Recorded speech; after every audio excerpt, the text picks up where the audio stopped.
नवी मुंबईत घरफोडी करणाऱ्या चोरट्याला पोलिसांकडून अटक. आरोपीकडून 29,36,000 रुपयांचे दागिने जप्त. या प्रकरणी पोलिसांकडून अधिक तपास सुरू.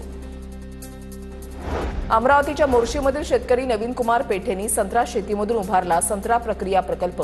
नवीन कुमार पेठे यांच्या संत्र्याला देशासह विदेशातूनही मोठी मागणी.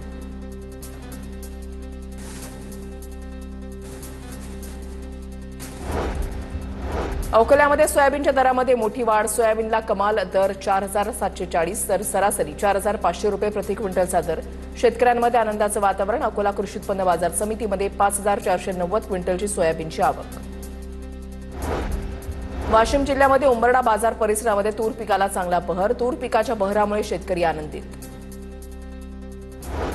राज्य सरकारकडून प्रयोगशील शेतकऱ्यांना प्रोत्साहन देण्यासाठी महत्त्वाचा निर्णय. ज्वारी, गहू, हरभरा, करडई आणि जवसाचे सर्वाधिक उत्पादन घेणाऱ्या शेतकऱ्याला 50,000 मिळणार. पिकाची उत्पादकता वाढवण्यासाठी शेतकऱ्यांकडून विविध प्रयोग. गोंदियामध्ये फार्मर आयडी अपलोडिंग पूर्ण. शेतकऱ्यांना बीम पोर्टलवर ऑनलाईन नोंदणी करणं अनिवार्य आहे. पहिल्याच दिवशी 700 शेतकऱ्यांनी नोंदणी केली. वाशिम जिल्ह्यामध्ये चिया पिकाच्या लागवडीमध्ये मोठी वाढ. रब्बी हंगामामध्ये यंदा तब्बल 10,000 हेक्टरपर्यंत चिया पिकाची लागवड होण्याची शक्यता. कृषी विभागाची माहिती. नंदुरबार जिल्ह्यातून जाणाऱ्या महामार्गाची दुरवस्था. नेत्रंग शेवाळी आणि विसरवाडी ते खेती या महामार्ग दुरुस्त करण्याची मागणी.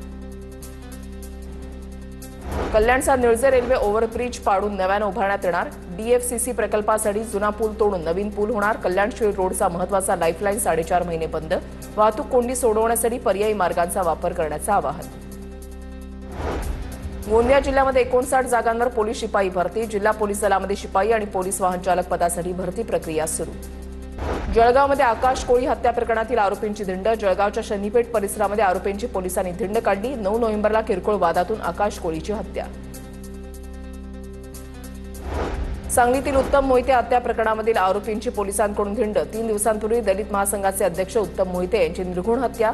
मुख्य सूत्रधार गणेश मोरेसह 4 अटक. हिंगोलीच्या काठोडा तांडामध्ये घराला भीषण आग. शॉर्ट सर्किटमुळे घराला आग लागल्याची माहिती. घरातील संसार उपयोगी साहित्यासह 5 लाख रुपयांची रोकड जळून खाक. कराडच्या कोयना नदीमध्ये पुलावरून उडी मारून मुलीकडून आत्महत्येचा प्रयत्न. युवकाच्या प्रसंगावधानानं मुलीचे प्राण वाचले. मांडवा जेट्टी अत्यंत धोकादायक अवस्थेमध्ये. जेट्टीचे मुख्य खांब कमजोर झाले असून ठिकठिकाणी प्लास्टर गळून लोखंडी सळ्या बाहेर.